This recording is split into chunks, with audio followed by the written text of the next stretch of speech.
1st, 2015. We're in rainy Atlanta, Georgia. I am comedian Dr. Foolish alongside Miss Stephanie D here at Laugh It Up Radio. What's up, y'all? We're at www.worldstarhitradio.com, the #1 internet station in all of the land. Well, we have a special guest in the studio with us today. This man needs no introduction, but protocol states that we introduce all of our guests. Mr. Will the Barber, Atlanta's hottest barber, nominated for officially to be Atlanta's hottest barber, coming up at the Atlanta's hottest award December the 6th, put on by Presky Presents. Mr. Will the Barber, what you got going on, brother? Not much, man. Just trying to stay humble, man. It's just privileged to be here today, man. Just excited, man. Super excited. He all fresh with a clean face. Hey, every barber should keep a clean face.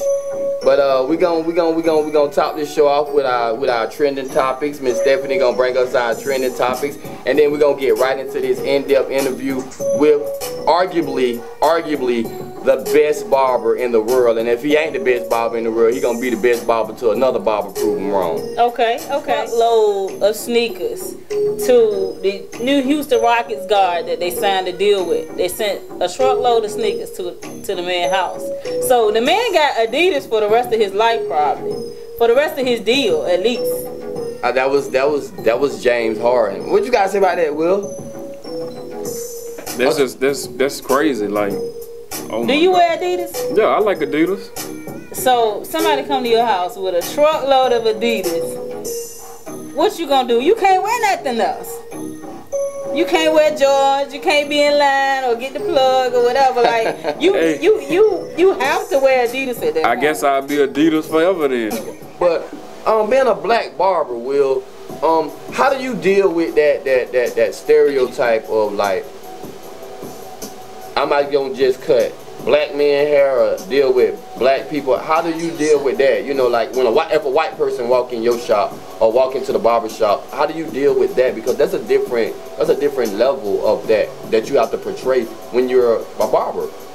How you deal with it? Well, me personally, I can cut any type of hair, Caucasian, black, if you want to call it that. You know, it's just that's what I learned to do when I went to school. I also have, you know, cosmetology license too. So therefore, let me get some bundles put in. See, she want to hook up. See what I'm talking about, black people. But you know, it's also a lot of Caucasian shops that don't cater to Caucasian people. They'll send them to a African American shop, and you know, it's just, I find it crazy because, you know, I would think they would want to cut their people, yeah. But so you saying as a barber, there's really a difference in our grade of hair. So most people wouldn't feel comfortable. Like, I wouldn't go in a white person's barber shop. I'm being real, listeners. I'm not racist. I'm being real. I wouldn't let a white barber cut my hair. Not that I'm racist, but I just feel like you don't understand the texture of my hair. So how do you deal with a white person or Hispanic person that comes to you and say, you cut hair, and they say, you cut white people hair? How would you deal with that question? I mean, I'm used to it now, you know, because a lot of Caucasian people feel like black people don't know how to cut their hair, but in all actuality, we know how to, you know, we trained in that area to know how to deal with whatever type of hair, whatever texture. As far as the straight hair, to me, I find it a lot easier to cut straight hair than it is a tight curl pattern hair. Look, see, you're getting a little technical right now. But it's also easy to mess up.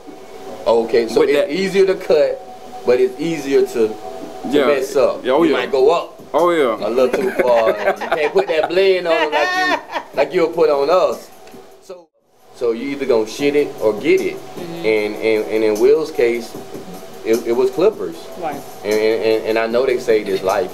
I know they saved his life because, you know, like I said, being from a small net community where crime is high, poverty is high, and you have your options. Like, we have resources.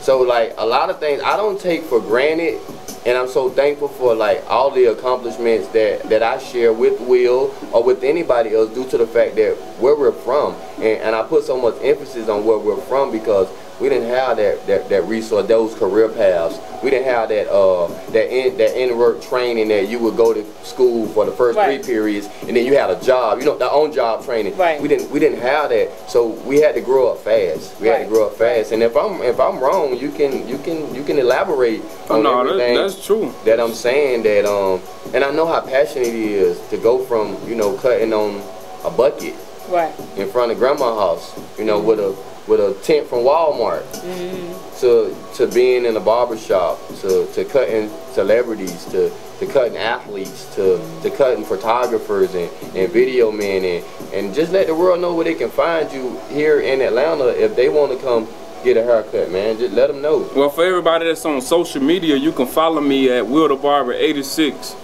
WILLDA Barber 86. My shop is also located in at 35 Atlanta Street, McDonough, Georgia, 30253. Quality cuts. Shout out to Jay and Rock holding it down while Will up here in the studio doing his thing. Shout out to them boys down there in Quality Cuts. Elaborate on what else it takes to be a great barber. Man, being a barber, that's why my trademark is Barbers Matter, because it's so much more than just a person that's standing behind a chair cutting hair all day. You have people that's giving you their life story. Like, okay, some people probably wanted to kill themselves, and they say, man, you saved my life. That's crazy. Like, you a counselor, you a hero, you a minister, you everything.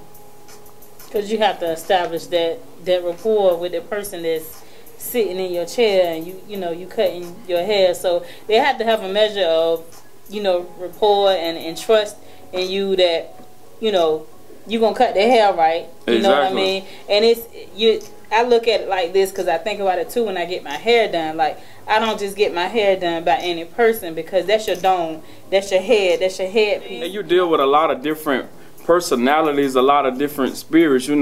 It's something about what's the word I'm looking for? It's just something about that the aura. And it's that energy. Like, it's just something about negative and positive energy. You can be in a room with a million people in there, and that one person with that negative energy, it could spoil the whole everybody else that's in there. Right. It's crazy. So is there a particular style that you like cutting the most? Because I see you rocking It's Beard Season, you rocking the beard. Is it something that's going on with the beard game that we know nothing about? I can't grow a beard. I tried it, but it was real spotted and stuff. Is there something about the beard game that, because it evolutionized as far as barbering goes, because you see so many African American men wearing full beards now. What happened? What started the trend?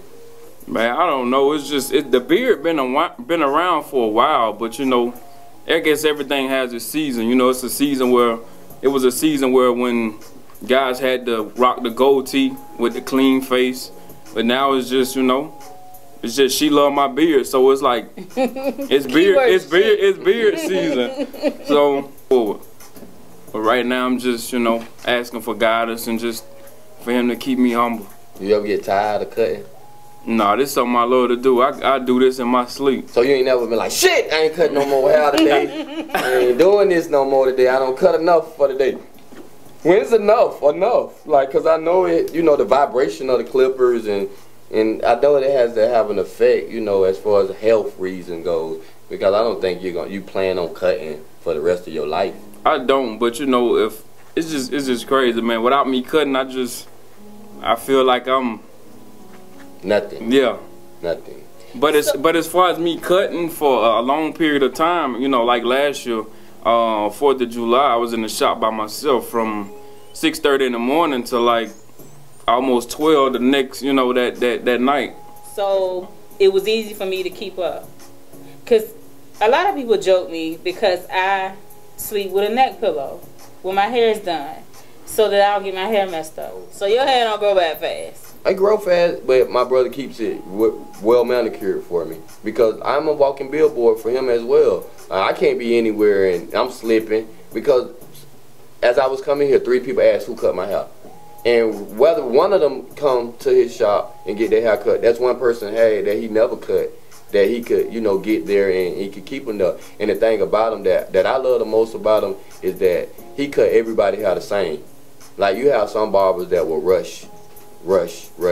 And if it's 8 people waiting on Will and you in that chair, Stephanie, you gonna get the same amount of treatment at the same time as if you were 2 in there by yourself. And I acknowledge that about him. I love that about him, because some barbers will actually rush, you know, because it's like, it's everybody, you know, got a passion, but if you ain't making no money, then your passion ain't really hitting on nothing. But we'll bring a lot of other things to the table. Like, you don't just cut hair. What else, you know, you got going on with the shoe game? Also, customized shoes. I restore them, Jordans, whatever. Not just particularly Jordans, but any type of shoe you bring, I can just about fix it on. You can also follow me on Instagram at Shoe Game Resold. Shoe Game Resold. Okay. I did see your thing you did, your post with the Timbs and the whole airbrush thing. That was hot. That was hot. So that's something, a part of what you do, right? Yeah, it's actually not airbrushed. I hand painted. What will put you to the level where you could just say, my hard work has paid off? When I got a barbershop on every corner like Walmart. I know that's right. I wasn't ready for that one. It means so much to me, because sometimes when people do things to help you, people will throw it up in your face later down the road, and everybody that invites you to the table ain't there to feed you, and they'll talk about you taking a plate home. Right. You know, and with him, like, I'm lucky to have 3 places to lay my head in Georgia. My own home in Covington, his house in Decatur, and my other spot out in Atlanta. And it feels good to know that you have places that you can go and you can lay and you can call home. Right. And if this dude, I mean, on a serious level, if he eat, and I ain't talking about money, I'm talking about eat, food. If he eat, then I eat. Right. If he got somewhere to lay his head, I got somewhere to lay my head. Because this is a very large city. You could get swallowed here in Atlanta. We from a small community of like 15,000 people. Right. And that's a block in Atlanta. And when you're placed in certain situations, God will send people, you know, from you at all different angles. And just to have him not only as a brother, because he ain't obligated to do it. I got a brother now locked up in prison for the next 11 years. Got another brother, you know, suffering from, you know, drug abuse. I got another brother right now, you know, suffering from just can't get it right, you know. And then I come up here in this big city, and I know he believe in me at times more than I believe in myself. And that's really what it's, you know, that's really what it's about. It's about empowering one another. And to me, empowerment is not gender specific. You know, you empower each other. And I believe that, you know, even, you know, more recently with the Black Lives Matter and the different initiatives that have come up here recently because of all the things that have happened against, you know, the African American race, it's just about empowering each other, you know. And I don't feel like it's gender specific, and I don't feel like that it even has a color to it, so they'll know where to find you. My barbering page on Instagram is at WillTheBarber86, WILLDA Barber86, and my shoe clinic is Shoe Game Resold, Shoe Game Resold, RESOLED. Also, I want to give a big happy birthday shout out to my mom. Never knew 51 could look so amazing. Okay, happy birthday, Mom. Happy birthday to you. You better say, Happy birthday to you. Happy birthday. Happy birthday to you. Any closing remarks, Stephanie? Hey, all day, every day, be yourself, be authentic, be organic. Anything you want to say to close out? I just want to say shout out to Quality Cuts Barbershop, Jay Ellis, Rock Attacks. Also shout out to World Star Hit Radio. And OCZL. Oh yeah, I got OC in the building.